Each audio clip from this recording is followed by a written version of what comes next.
જયભાઈ, પહેલા હું તમને હવે એક સવાલ પૂછી લઉં કે તમારી માટે ગરબો શું છે?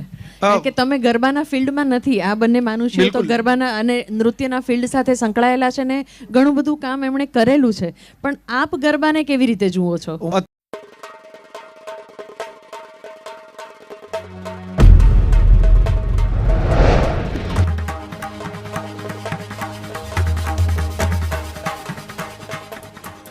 જય વસાવડાના તમામ વિડીયોનો એક જ ઓફિશિયલ ખજાનો એટલે પ્લેનેટ જેવી યુટ્યુબ ચેનલનો જલસો.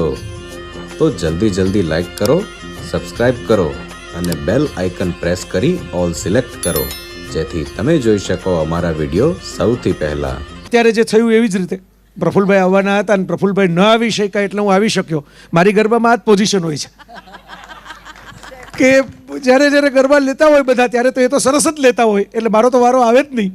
અને કોઈ ન લેતું હોય ત્યારે એક વખત તમે કદાચ જોયું હશે મોરારી બાપુની કથામાં, બાપુએ પરાને હાથ ઉચકીને એમ કીધું તમે તો લ્યો એમ, એટલે મેં કીધું પછી કોઈ નહીં લે, હું લઈશ તો.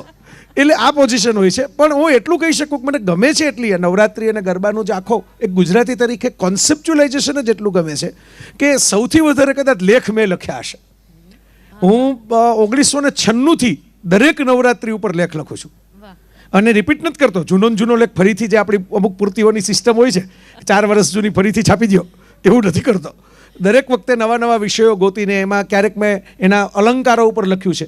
જેમ તમને પ્રશ્નો થયા એવા મને પણ થયા. દાખલા તરીકે ચણિયા ચોળી જે ગરબાનો ફેવરિટ ડ્રેસ ગણાય ગુજરાતમાં, ક્યાંથી આવ્યો? આપણા વિશ્વકોશમાં એનું કોઈ અધિકરણ નથી. ભગત ગો મંડલમાં ખાલી એનું નામ છે, એના વિશે કોઈ વિગત નથી. હવે નેચરલી બ્રિટાનિકામાં તો હોવાનું જ નથી જો ગુજરાતી વિશ્વકોશમાં ન હોય તો. અને આપણા વિદ્વાનોને આવા વિષયો ગમતા નહીં હોય. ઉત્પલાબેને કહ્યું ને, વિદ્વાનોને ઘણા મતભેદ હોય, આની તરફ નજર નહીં પડી હોય કે ચણિયા ચોળી ગુજરાતમાં આટલો પહેરાતો પોશાક કેવી રીતે પહેરાવાનો શરૂ થયો, એનો ઇતિહાસ શું. પછી મારી રીતે ખણખોદ કરીને થોડા નાકડે બાકડા બેસાડીને કે આ રેફરન્સ સંસ્કૃતમાં કંચુકીનો છે તો એને આપણે ચોળી ગણીએ અને એનાથી આગળ પછી આમ લઈ જઈએ ગુજરાત બાજુ. એમ કરતાં મેં એક લેખ લખ્યો. આવા લેખો લખ્યા છે.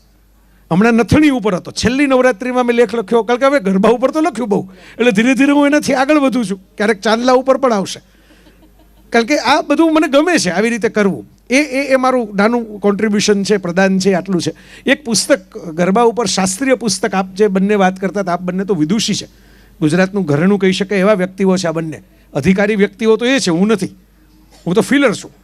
પણ એ મારો ગરબો ઘૂમ્યો કલ્લોલીની હઝરતનું જે પુસ્તક છે, ફાલ્ગુનીબેન તમે પણ જોયું હશે, એનાથી વધારે સારું પુસ્તક કોઈ ગુજરાતીમાં મેં જોયું નથી. કદાચ પછી એના જેટલું વિસ્તૃત કામ થયું જ નથી. એમણે સંકલન પણ બધું કર્યું, શાસ્ત્રીય રીતે પણ લખ્યું, સારી સરસ સમજાઈ જાય એવી ગુજરાતી ભાષામાં લખ્યું, અલગ વિદ્વાનોના મત પણ ભેગા કર્યા. એટલે બહુ જ સ્કોલરી રીતે સરસ લખાયેલું પુસ્તક છે. પણ 1250 નકલે એની પૂરી થઈ નથી ગુજરાતમાં, એટલે હજી જે પુસ્તકની વાત કરે છે એ પુસ્તકનું ટાઇટલ છે મારો ગરબો ઘૂમ્યો. હા, અને એ એકત્ર યુનેસ્કો લગી આપણે કોઈ કહે ને કે તમારો ગરબો યુનેસ્કો લેવલે હવે વર્લ્ડ લેવલે આવી ગયો છે, લાવો એનું લિટરેચર. તો આપણી પાસે ખાવા પીવા એક જ પુસ્તક છે, બાકી તો બધા બ્રોશર છે અલગ ગરબાઓના. જે પુસ્તક છે ગણો એ એક જ છે. અને એ રાઇટલી પારુલબેને પણ કહ્યું, ઉત્પલાબેને પણ કહ્યું, ફાલ્ગુનીબેને પણ એમની ભાષામાં કહ્યું, આપણો કોઈ પણ આપણી વિરાસત માટેના દસ્તાવેજીકરણનો અભાવ. એક્ઝેક્ટલી. આપણે અહોભાવ બહુ લઈએ છીએ, અભ્યાસ ઓછો કરીએ છીએ. અહોભાવ ને અભ્યાસમાં ફરક છે. એનું એક મને જે કારણ લાગે છે કે એક છે આ લોક કલા, લોકોથી પનપતી, લોકોથી થતી, એટલે એ એટલી બધી વણાયેલી છે આપણા એમાં કે પછી એને વિશે લખવું, પછી એ ચણિયાનો રંગ કેવો છે, લીલો છે, લાલ છે, ડિઝાઇન કેવી છે, એવો કંઈ વિચાર જ નથી આવતો, કારણ કે it's moving all the time. It's not કે હા. અને ગરબા જે કવિઓએ લખેલા છે એના ઉપરાંત તો કેટલા બધા લોકગીતો છે કે લોકગીતોથી ગવાયેલા છે. આ મોટાભાગની મૌખિક પરંપરા હતી, એટલે ઓરલ. હા, એટલે કર્ણોપકર્ણ જે ચાલતું હતું, એટલે જે વાત થઈ કે આની પહેલાં બી એ જ વાત થતી કે ડોક્યુમેન્ટેશનમાં વી આર લેકિંગ. એટલે આપણને એ કરવાની જરૂર છે જેથી નવી પેઢી સુધી એ સચવાઈ રહેશે, અથવા આજની 2-3 પેઢી પછી કોઈ વાંચશે તો ખબર પડશે કે આવું હતું. એટલે આપણે માટે પરફોર્મિંગ આર્ટ છે ને એ એન્જોયની વસ્તુ છે. બિલકુલ. આપણે એનો સ્ટડી નથી કરતા, એને એન્જોય કરીએ છીએ, માત્ર મનોરંજન. આનંદ કરીએ છીએ. અને મૂળ જો કે લોક સંસ્કૃતિમાંથી આવ્યું ને એમાં આમ જ આવ્યું, સેલિબ્રેશન મોડમાંથી જ આ બધા નૃત્યો આવ્યા છે. It is oral tradition. એ કહેવાતી બોલાતી થતી પરંપરા છે, એ લખાતી વાંચતી પરંપરા નથી. અને એટલે જ આટલા સૈકાઓ સુધી ટકી રહી છે, કારણ કે એ બદલાતી છે. જો લખેલું હોય તો સ્વોન લેકને તમે કદી એનો એક સ્ટેપ ના બદલી શકો. You can not. So these are pros and cons of both. અને એના કારણે ઘણી વખત શબ્દ પણ બદલાઈ જતા હોય છે. જેમ આપણે નાના છોકરાઓને પેલી ગેમ રમાડીએ ટેલિફોન વાળી, એટલે હું એમના કાનમાં કંઈક કહું, એ જે સમજે એ પારુલબેનને કે એ જે સમજે એ તમને કે તમારી પાસે જ્યારે વાક્ય આવ્યું હોય ત્યારે કદાચ વાક્ય ટોટલી બદલાઈ ગયું હોય અથવા એનો અર્થ બદલાઈ ગયો હોય. તો એવી રીતે ગરબા પણ ઘણા બધા, એના શબ્દ પણ ઘણા બધા બદલાઈ ગયા છે. હા, મૌખિક પરંપરામાં એ વસ્તુ બહુ સહેલાઈથી થાય છે. એક ગામથી બીજે ગામ જાય, એક જૂથથી બીજા જૂથમાં જાય, અને એના વ્યવસાય પ્રમાણે એની બોલી હોય છે. અને એ બોલીમાં હેડ અર્જણિયા જેમ તમે સાંભળો છો, ક્યાંય લખેલું મળતું નથી, પણ આવો ને માડી ગરબે રમવા, માં પાવાતે ગઢથી, અથવા તો અલબેલી અંબે, એના એ બધા શબ્દો, હા, દે કીપ ઓન ચેન્જિંગ. અને literature has always been very receptive to the changes in society. એટલે આ ગરબાઓ સોસાયટીના થતા ચેન્જીસ પ્રમાણે સમયાંતરે બહુ રેગ્યુલરલી બદલાતા રહે છે. ગરબાના 15-20 ઢાળ છે, અને એ ઢાળના ઢાંચા પ્રમાણે કોઈ પણ કવિ, કોઈ પણ સ્ત્રી પોતાની ભાષાથી એ પ્રાસ અને એ ઢાળમાં બેસે, ટા ટા ટા ટા ટા. પછી એમાં તમે કોઈ બી શબ્દ વાપરો, સાચી રે મારી સતરે ભવાનીમાં, એના સિવાય બીજો પણ શબ્દ, પણ એ ઢાળ એ પ્રાસમાં બેસી જાય તો એ ગરબો થઈ ગયો. બિલકુલ.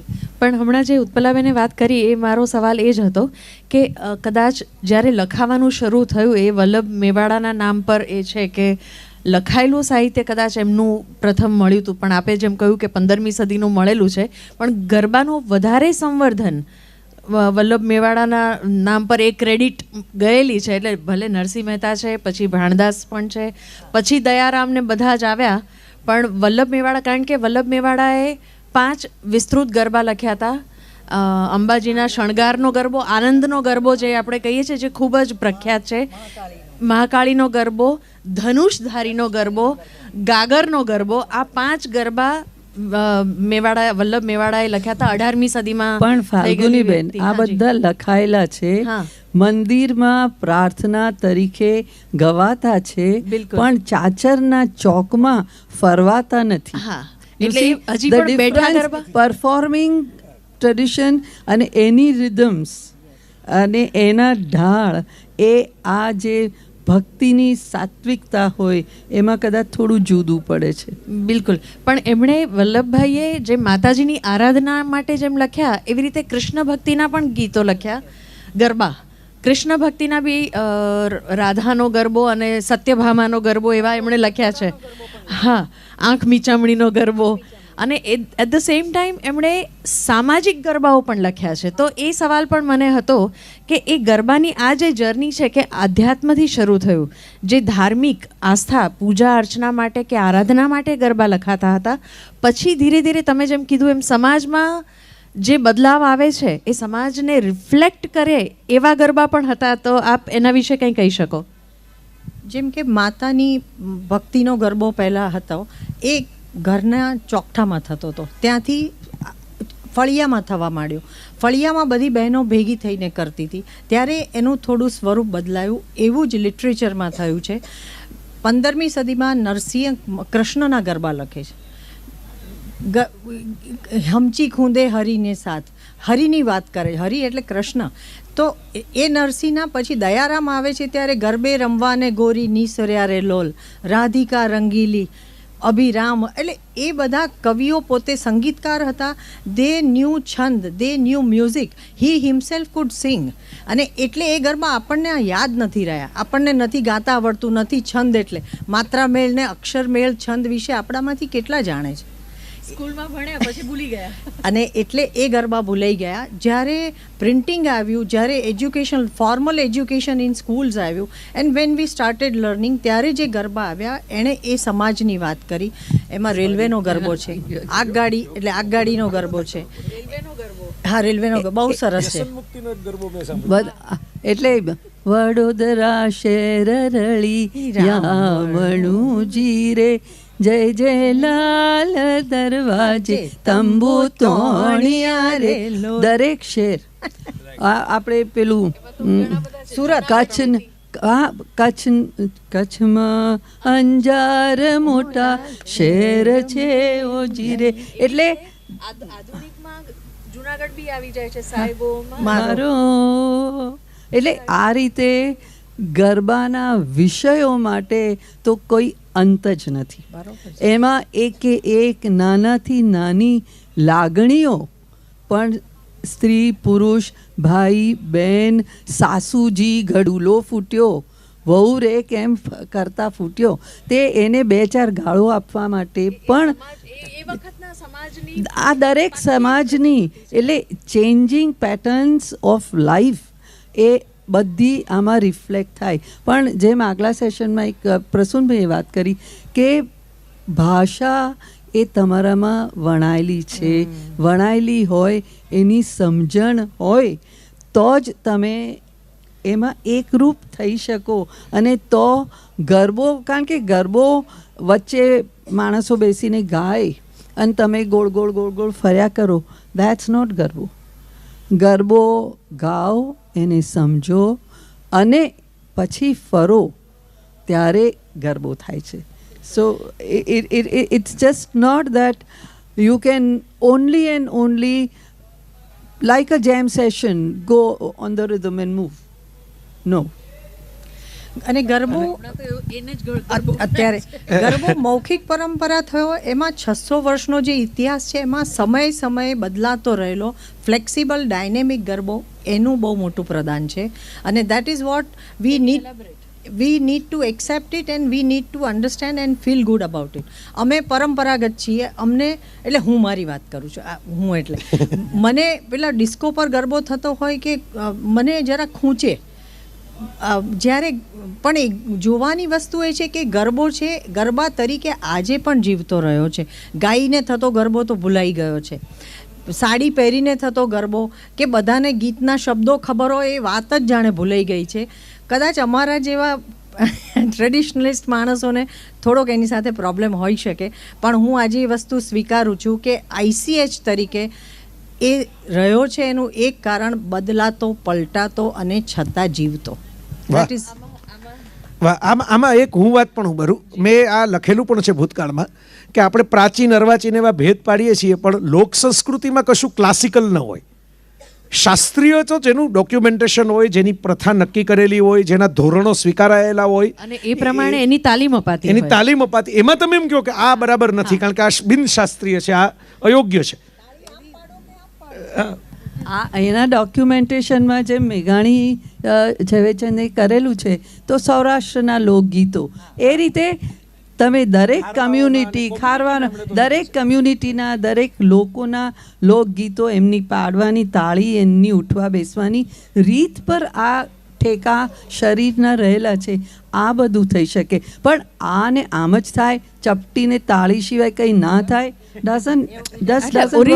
ઓરિજિનલી તાળી ચપટી અને ઠેસનો જ ગરબો હતો. No, the reason was, there was a reason કે rhythm is your life. હવે તમે 10 બહેનો અહીંયા ફરવાની છે તો એ કેવી રીતે ફરે અને છતાં એમના જીવનની સાતત્યતા દેખાય તો એ રિધમથી દેખાય. અને રિધમ શાનાથી પડે? તાળી અને ચપટી. That is the sound. પછી એક મા પાવા તે ઘડતી ઉતર્યા કાળી રે, તો એ રિધમથી કોઈ એની બહાર નહીં જાય, બધા એનામાં શાંતિથી 2 કલાક 4 કલાક 6 કલાક ફરશે જ આ જ રિધમમાં. And that was because there were no drummers, no nothing. એટલે એનાથી તાળી ચપટીથી જ રિધમ પેદા થતી શરૂ હતી. થઈ, પણ that doesn't mean and doesn't and there. That's it. It has not ended, that is why. હા, એ જે ઉત્પલાબેને વાત કરી કે એના કારણે જ ગરબો આજે પણ જીવંત રહ્યો છે. પણ ઉત્પલાબેને જે વાત કરી ને કે હું પોતે, એમણે પોતાની વાત કરી કે હું ટ્રેડિશનલ છું. આપને જણાવી દઉં કે આ પ્યોર નાગરાણી છે અને નાગર નાતમાં હજી પણ બહેનો બેઠા ગરબા ગાય છે હજી પણ. અને હજી પણ સોનલ તમારા ત્યાં બી કદાચ હશે એવું. મને તો જોઈને જ ઘણા લોકો કહે છે કે આ બેઠા જ રહે અને ગરબા ગાતા હશે એમ. ગાતા નહીં હોય તો સાંભળવામાં ઊભા નહીં થતા હોય.